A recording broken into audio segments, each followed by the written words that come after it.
Hello everyone, this is the Metal Geek and my partner in crime, Milky. Welcome to our second podcast for the show Gotham. This is Crime Alley. Guys, we will be talking about episode 2 of Gotham, which aired this past Monday. Again, please remember this is going to have a lot of spoilers in it, so if you are against spoilers, turn around now, rejoin us once you've seen the episode. Press pause. Yes, please push pause at that point, because starting in 5, 4, 3, 2, 1, spoilers. This episode, we were talking last week on our podcast that we thought it was going to be kind of like a Catwoman An origin for Selina, and it kind of turned out to be completely the opposite of that. Yeah, they just used her name as like a title card or... Yeah, absolutely. I mean, she was kind of in the main focus of the episode, but other than that, you had the Penguin in there, you had Fish Mooney talking to Falcone about how Gotham runs and stuff like that. It was pretty interesting, though. It was. The inner workings of Gotham were definitely interesting, and even though the episode turned out not to be a Selina Kyle episode, like an origin, so to speak, she wasn't really predominantly featured. She was very important to the storyline, but screen time was a little low for her. But when she was there, she's already showing a pretty kick-ass nature, even at the younger age. Go for the eyes. That was actually kind of gruesome. It was like, that was pretty crazy. I didn't expect that. Of course, if you notice, though, this is just like a little nitpick. We'll do more of that later, but my little nitpick is that she didn't have any blood on her or anything. Yeah, and she didn't really have any claws or nails, predominant nails or whatever. So did she literally scratch him with her hands? Prison rules. Yeah, exactly. Or did she grab whatever she could find, a nail or a rake? Yeah. So in any case, this episode did have a much more prominent plot to it than the first episode did. The pilot was kind of all over the place. And to get the ball rolling. Rolling. It was mainly just, hey, Gotham corrupt, Gordon good. Yeah. And Gordon's going to try to clean up the town. It was great to get us started. This one actually had a plot with the children trafficking. You had all the stuff going on the side, with Fish Moody and Falcone, and how they're planning to run things, and that you could already see that power struggle going on. And that the Wayne's death upsetted the balance within Gotham.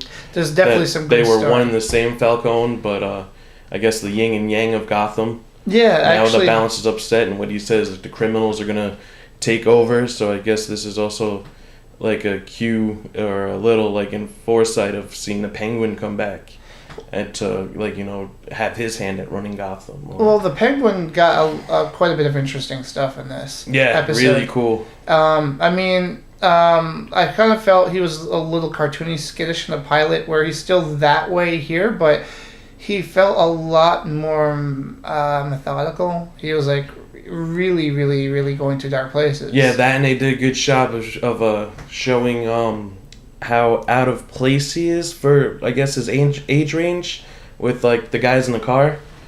Absolutely. And how he's more, how would you say it? More, I guess, educated sounding, if that makes sense. With the words he was compared to the two bros driving, you could just tell that he's not your average. He is 25, 20, 30-year-old. He's very educated, which is very much a prominent part of the Penguin. Thankfully, that was really shown in this episode. Not so much in the pilot, but it was definitely covered on here, and that was really nice. But he's still very skittish, especially when he flips out on the bros. Yeah. And the car, because it you look like a penguin when you walk, and he's like, no one's ever told that to me before. And then he just decides to stab him right. So no, I do like the fact that the Penguin is definitely becoming a major player here. I really, really do. And Falcone, they really did expand on what they covered in the pilot episode, and that's good to see. But we've been talking a lot about the villains. Let's talk a little bit about our heroes, so to speak. What do you think of how especially Gordon and Bruce's relationship? In this episode. I think if they take this approach, by the time he becomes Batman, Gordon's gonna know so much about Bruce that he's gonna make the assumption that he is Batman. It's gonna be it could be a revisionist. They could be going the Smallville route where Lois finds out about Clark before he's actually Superman.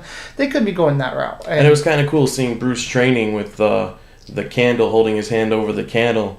Yes. Like, if it's either training or getting rid of the pain, absolutely dealing with the pain of losing parents. And stuff like that. Alfred's reaction to it was perfect. He's like, "Why the hell are you hurting yourself?" Yeah, I think he's worried. Like, he was a bit shocked. Like, at first I thought it was a little out of place that he would yell at Bruce, but looking at it, that would be, I guess, any parent's typical reaction, to yell and be a little mad at first, but then realize that the kid needs help or whatever. Well, I think it also is he knows he has a responsibility because he made a promise to the Waynes that he would watch over Bruce and would treat Bruce like his son, basically. Yeah. And maybe Alfred never really thought there was a possibility that he would have to take over that role, that, maybe that even if they did die, Bruce would be old enough to take care of himself, but here he is, and he's got a son now to basically take care of.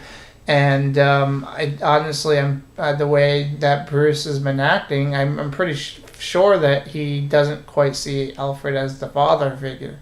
Yeah, or at least not yet. Not yet. I absolutely don't think he quite sees it. I'm sure that he... And even in the comics and stuff like that, going back to that, he does realize once he is Batman how much of a role Alfred played into raising Bruce and taking that mantle of fatherhood over. No, absolutely. So I do like what they're doing with Alfred and Bruce, but then, as I mentioned, there's Gordon and Bruce. They're bringing, Alfred brings Jim Gordon in, and he's hoping that maybe that Jim can help him overcome whatever is happening to him, especially considering how close Gordon is to the case, so to speak.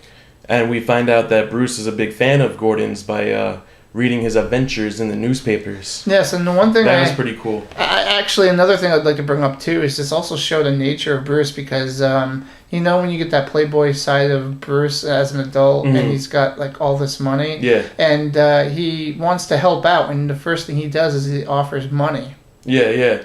He's like, "Oh, I can." I can offer money to this, I can donate this much, and Jim is like, it's not exactly how it works. Yeah, think smaller for now, and then he goes on and says, I'll donate clothes, so... Yeah. So, let's get to the meat and potatoes, though. I mean, we've got, again, Harvey Bullock in this episode. I loved it. I loved how the tension between Gordon and him really got tight in this episode because of their different thinking. I also like how we got more insight into how the Gotham PD and even the government's working, because they're at this point where there are certain things they don't want in the news, but at the same time they're like, oh, we're so corrupt now, what can we do? Yeah, exactly. So I was very happy that the tension between Bullock and Gordon actually really started to rise in this episode, even more so than the first one. Again, it all comes down to that trafficking. I think the trafficking storyline was more of a way to get into exploring those characters. Yeah, and showing just how corrupt Gotham is at this point. Exactly. Now, when it came to the trafficking stuff, which is a very dark storyline, when you talk about any type of trafficking, whether it's, illegal trafficking from, deporting people over, or if it comes down to children trafficking, it's a very dark storyline. Here in this episode, it not to take away from the darkness of the storyline, but it felt like they were treating it much more cartoony because of the traffickers. Yeah, a little bit of light side. Now, two things. Getting back to that scene with Gordon and Bullock, there's been discussion about the shoes. Do you think that guy could be the killer? Because he says, hey, clown, watch the shoes. And then that's when Bullock goes and kicks him. It's very possible. Over. It's definitely... I mean, I've seen discussions and stuff online about that, but whoever, we should find out. it's all theory at this point, but that's kind of half the fun, is especially if it turns out that you're right. Yeah, well, it was discussions online that I've been looking up and stuff like that, but that was very interesting, to have him right there and there, yeah. Hopefully the audience didn't catch that, or if the audience did catch it, the build up to see if that guy was the killer.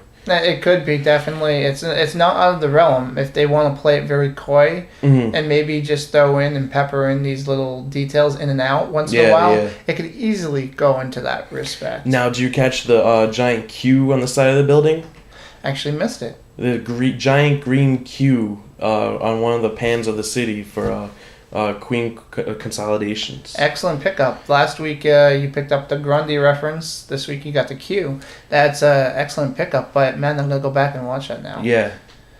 But again, that's we. Yeah, well, it was really quick though. Like you just had to... but we did get to see a little bit more Edward Nygma in this episode. Exactly. And we can see how he's really trying to belong, so to speak, and they keep rejecting him. It's like, okay, you did your thing, get out of our office. Yeah, and that he wants to be part of the bigger picture. Yeah, are they suggesting to us that the Gotham PD is just going to turn him into the Riddler? Yeah. It's like, okay, guys, if I can't join you, I will make you work for it. Okay, I will be the villain. You never want to solve my riddles. Now you'll solve them all. Yeah, absolutely. But again, that's the kind of character moments I'm looking for in this show, where just these little tiny things. It doesn't have to be huge, but just these little tiny things. Yeah, If we know the characters from the comics, from the various other TV shows. Yeah, I think that what you're saying is that the show does a good job for the fanboys and stuff that do watch the show to sprinkle in a little stuff here and there for us to enjoy and us to geek out about. Well, here's something for you then. Here's a good question to jump off on what you just said. Do you think this show does well to cater to an audience that may never have seen Batman before, or not enough to really understand these characters? I think so. I think right now it's pretty basic. Everyone knows the Batman origins from the Nolan films. They know that part. They know the end part of where the villains come from. But we have always seen Batman's rise to Batman. We haven't seen the villains rise to the villains yet. And also with Gordon, the rise... And yeah, exactly, his rise through the ranks. Even though it was shown briefly through the Nolan films. It's never been really shown before, besides No, absolutely. And that's something I think is great about, this show, is that we are getting different perspectives. It's not just going to be, Bruce is going to grow up to be Batman all over again. We're seeing that. Yeah. But, whether the show ever gets to the point where Bruce actually does become Batman or not is, I don't think, the point. Yeah, I think what we said last week is more of a Gordon rise of Gordon. Exactly. And the villains, not what happens to Batman. So the other thing that I was looking at, obviously, is Selina herself. We did get some great character moments, even though this episode wasn't really about her. It wasn't Giving tips about Juvie. And we had some great moments, and I do like that they're showing that really sassy attitude already. Now, the thing that I was going by, because, she doesn't want to, they call it upstate, which I guess is their Juvie. But she doesn't want to go upstate, so she makes that deal with Gordon and says, you get me out of this, and I've got information you really want. Yeah. And she says, I know who murdered the Waynes. Now, she was present, but, unless she followed the killer who was wearing the mask and saw the mask come off, obviously, the likelihood is that this is a red herring, that she's just trying to keep herself using it to not go upstate, But, it was a really good moment for her, something I think she would do even as Catwoman. Now, they mentioned her mother. Do you think she's alive or dead, or...? I honestly didn't really... think one way or the other when they mentioned her, but there's a good chance that her mother could be either or. They left it so far open. If she's alive, why isn't Selina with her? What's the problem? What caused the issues that Selina's on the streets? If she's dead, then obviously that answers that question. Whether we ever find out about the father or not is probably... But we did get a little bit of a mention of the mother, so this is just something we're going to have to keeping an eye out as we're watching the show, because it's going to be these, again, little details. The shoes, to be honest with you, the moments with Nygma trying to fit in, with Selina trying to keep herself from going to upstate or juvie or whatever they want to call it in the show. It's all these little peppered moments talking about the mother briefly that are they're either gonna get and even mentioning the doll maker and stuff like that. They did mention the doll maker too, and I mean, there's so much you could do here. Yeah. There's so much that could be done. So with that said, I think that again, this was a stronger episode than the pilot. Mm-hmm. I do feel like the the child traffickers, the two, were very cartoony, over the top. Oh yeah. I mean, it just felt like that big needle. it was like the giant, the giant purple elephant sitting in the same room as a bunch of gray elephants. You're gonna notice it.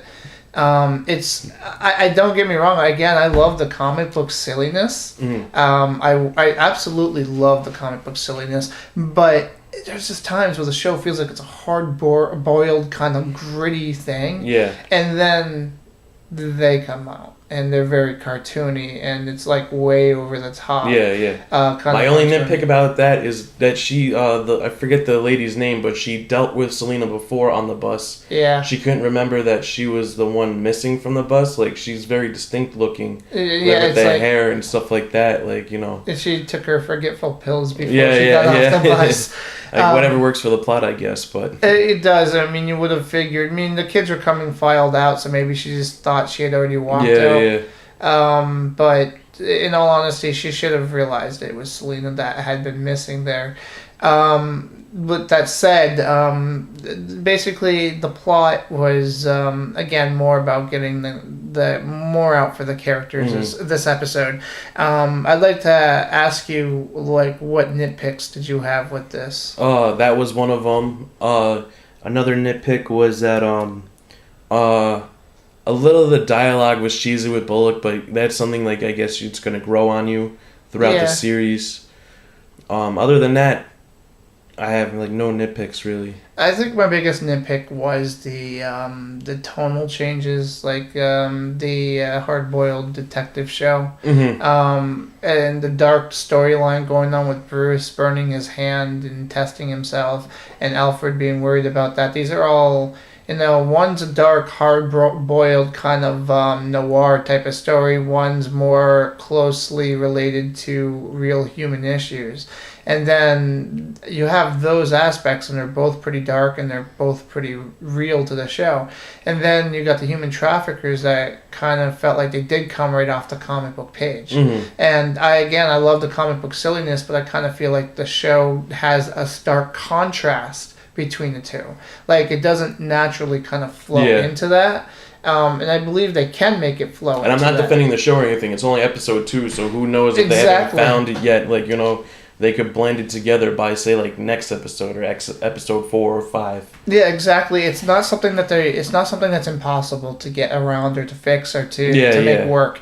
Even with that said, I appreciated both coins, so there's both sides of the coins. There's a Two-Face reference for you, but I do appreciate both sides of the coin on this. I do appreciate that comic book silliness. I loved it, and I do appreciate the darkness. I just want them to meld it together a little bit better than they are right now.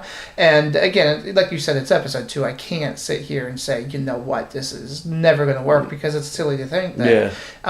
It's even if they never fix it, I don't think I would stop enjoying the show either, because it's a great show. But it is something I'd like to see worked on, so that's my biggest nitpick of the show. Thinking about it, my other nitpick was that I think that I could do without Penguin for a while. I want him to rise up without being present on screen, maybe hints every other episode here or there, but I want to see either by the end of season 1 or maybe mid season 2, if it gets picked up, his rise, his all out turf war, he comes back with 1 million guys behind him, goons and stuff, and just takes over Gotham, or tries his first attempt to take over Gotham or whatever. He just comes in, and whether it's Falcone and Moody sitting on the throne, be like, I'm here, and this my is what turn. You're going to be dealing with. Of course, that would be something great, and I think I agree with you. I don't want to see this happen too quickly. It could end up happening too quickly, but I hope it doesn't. I really hope that they build it, if not even into season 2, at least get it through the whole season where they're building it up. Because if it's something by like mid-season that the Penguin suddenly has like 50 supporters, and he has his own section of Gotham. Then we might have an issue at that point. But again, it's not plausible, so to speak, to do this in a single season, and then maybe if the show does get renewed, have season 2 be about his rise in Gotham as the new leader, the new kingpin, so to speak. So that could definitely be something I would love to see. Now, the one thing that I'd have to say is that it's not a disagreement in any way, but I actually do like the fact that they're using the Penguin predominantly. I think it's largely you're wrong. No, of course I'm wrong. But no, the reason why I like the fact that they have, because they're using predominantly because they actually have a villain who's old enough that they can. I could see that. Yeah. Because right now, if you can't really have Ivy, she's like 11, 12 years old. Just as young as Bruce. It wouldn't make any sense to use it. Nigma is he's too much of a background character right now to even have a real rise. And I mean, if they need to have a character, a core villain, so to speak, come in and be on the show, the Penguin right now seems to be the one that makes the most sense. I mean, don't get me wrong, Falcone, Fish Moody, these are really prominent characters in the Batman universe, but when you sit down and you talk to someone whom, whether they're versed in comics or not, and you ask them to name off a villain, you're going to hear Joker, you're going to hear Penguin, you're going to hear Two-Face, the big ones, the Riddler. Because these are the most predominantly featured characters. Now, for those of us who are a little bit more adversed in the comic books, it doesn't even happen. It doesn't even have to be I know more than you. It's not even about that. What it's really about is that sometimes you get to dive deep into the storylines of the comic books, and you might pick out characters that are your favorites. It's like, oh, cool, that he was just mentioned here, or like his nameplate's right there at the Gotham, Exactly, absolutely. At Gotham Gotham PD. At the Gotham PD. At the Gotham. At the Gotham. Actually, that would be kind of cool if the station was called the Gotham. Yeah. Or maybe the theater that the Waynes came out of was called the Gotham. They got murdered outside the Gotham. You could have all kinds of fun with that, but but in a general sense, I am glad that they do have the Penguin. At least he's old enough that they can feasibly use him, because you're not gonna get Ivy and you're not gonna get Riddler yet, and that I think you do need to have one really recognizable villain. Where Falcone and Fish Moody are recognizable, but they're just, I don't feel they're on that same level as the Penguin or the Joker. It's like when you say the Penguin, everyone knows what you're talking about. At least with Falcone, you have some recognition with the Nolan verse because he was predominant. Yeah, absolutely. And at least that has a little absolutely weight to it. So moving on just a little bit now, we've talked about the plot. We've talked about our nitpicks. I'm going to jump out, guys, before we get into speculation, a little bit of news. Nothing predominant, but again, guys, just a little bit of rating news. Thankfully, Gotham did very well again this week. It did have a little bit of a ratings drop, but it's very, it's not uncommon for a new show. And still finding its feet. It's still finding its feet, but it lost less than, I think, 500,000 viewers. And it's also contending with Monday Night Football for now and The Big Bang Theory. Exactly, and Big Bang Theory. They have already built an audience. Football, of course, huge in this country.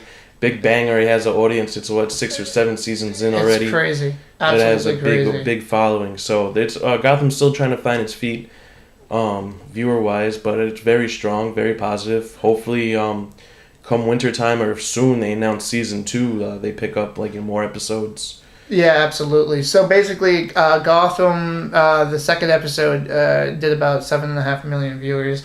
Pilot did 8 million viewers, so it's a great job there on Gotham's part, and it's also a great job on the pilot's part. Enough people were like, you know what, I'm really stuck intrigued. around. Yeah, I'm really intrigued, so let's stick around. So now let's get on to a little bit of speculation. Do you have anything that you want to like talk about that you think might happen? I've read that Arkham is going to be predominant in the next couple of episodes. I don't know if it's next episode or the 4th episode, and that we might be seeing Jonathan Crane, the Scarecrow.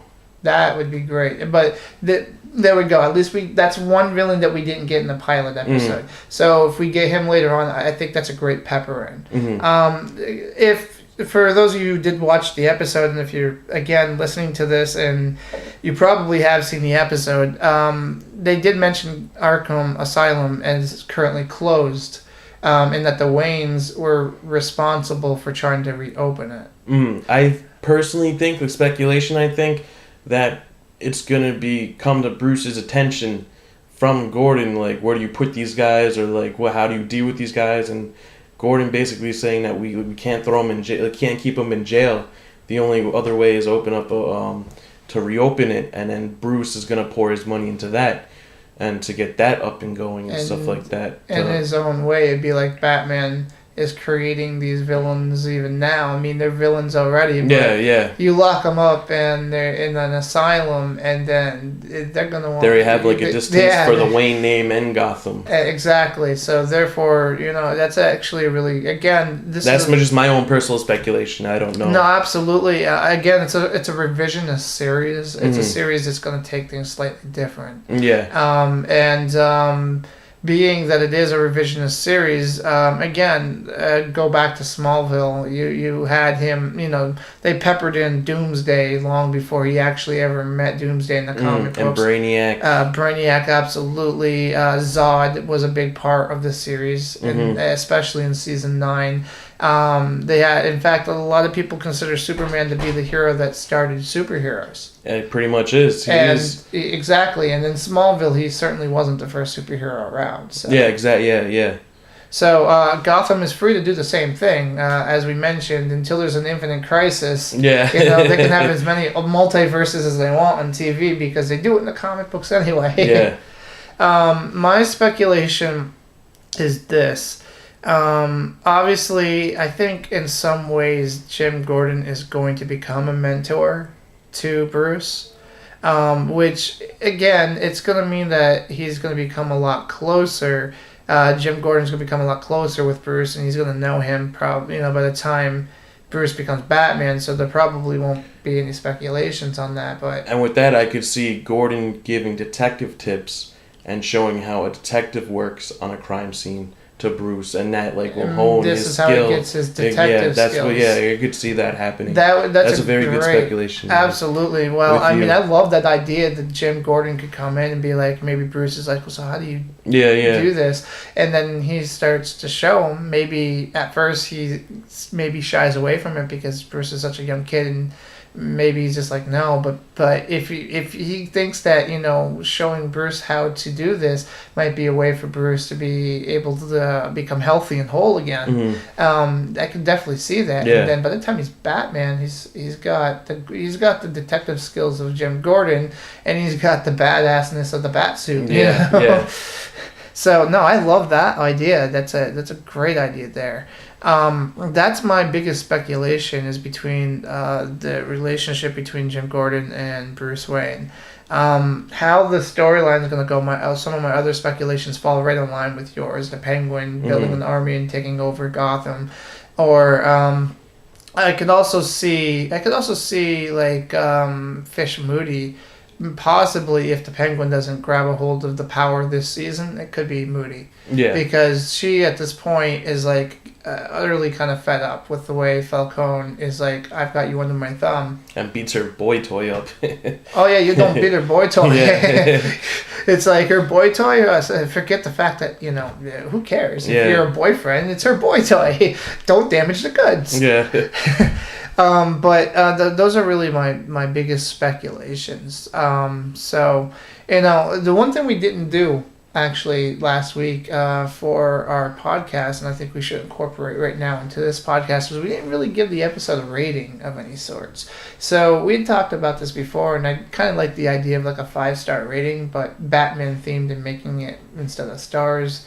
Go 5 batarangs? Batarangs, okay. Exactly. Out of 5 batarangs, what would you give it out of 5 batarangs? It was a pretty strong episode, but it's definitely not a 5 batarang episode for me. I would have to say it was probably it was better than the 3.5, but not quite a 4-star. Yeah, exactly. That's where I would say right between 3.5 and a 4. Yeah, I'm gonna say 3.8 batarangs out of 5. Okay. Where would you put it? About the same? Yeah, I'd say about the same. It was pretty good, but it wasn't strong enough because, again, I thought the title was a little misleading. I thought we were gonna get like an origin story to see where Selina Kyle comes from. Yeah. But I guess we're just gonna have to wait and see. Well, it's okay. We don't let's not blow all of our stories in the beginning of the season. I guess. Yeah. But still, it was a misleading title, so to speak. I agree with you. So this is. And you got anything else left to add to this conversation, Milky? Nothing really. The only other thing that I could think of is the trident on the shipping containers. Yeah. Maybe a nod to Aquaman, but that's a little stretch. Like it would be a pretty big shipping stretch. Containers, ocean. It might have been at the same time more of a nod to him. Yeah. Not so much. But other much. than that, no, it was a strong episode. Can't wait to see where it goes. Same here. I can't wait to see where it goes. Like I said, it's going to be these next few episodes, this one included, that's really going to make or break the series. I'm in it for the long haul. I'm definitely going to continue watching this show. I've been a Batman fan for years, and this is a nice revisionist story. To me, Harvey Bullock is still my standout character, though I really did like Gordon a lot in this episode. And again, for me, absolutely, I'm going to continue watching this. I want to see where this is going to go. Awesome. So again, guys, if you want to comment, we do have a Facebook page. We have a Facebook page, facebook.com/Crime Alley Podcasts. You can contact us email at crimealleypodcast@gmail.com. You could download last week's episode and this week's episode at kiwi6.com/Crime Alley Podcasts. And hopefully soon we'll be on iTunes too soon. Absolutely. And for those of you who are watching this on YouTube, comments are always welcome below. So please get involved with the conversation. We'd be more than happy to hear what you guys think. Tell us we're wrong. Tell us we're wrong. Tell us we're right. We like it better when you tell us we're right. But if you're going to tell us you're wrong, we're cool with that too, guys. We want a great discussion. We want to hear some theories. We want to know what you like and dislike about this show or particular episodes. And we definitely just want you to get involved in general. So, guys, this is the Metal Geek signing off, and this is my partner in crime, Milky. Have a great one. We'll see you next week. Once again, Fox Monday nights, 9 o'clock. Watch every week, guys, and we'll be here every weekend. Have a great one. See you guys.